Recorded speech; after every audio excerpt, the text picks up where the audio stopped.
Hello everyone, today I will show you how to bookmark a page in a PDF file using PDF element. Open your PDF file and I will bookmark this page. First click on this thumbnail option and here you will find this bookmark option and display your page. Now click on this add bookmark option and type your bookmark name, page, and go anywhere on page and click on this bookmark and see this bookmark not working. Also I will bookmark this page. Put your mouse cursor on this page. Now click right button and select add bookmark.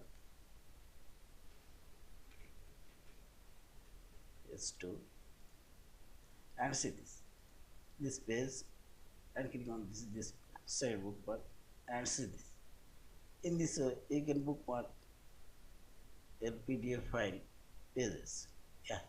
Finally select this file option, save or save as a PDF file. Thank you for watching. Please subscribe, like, share and comments.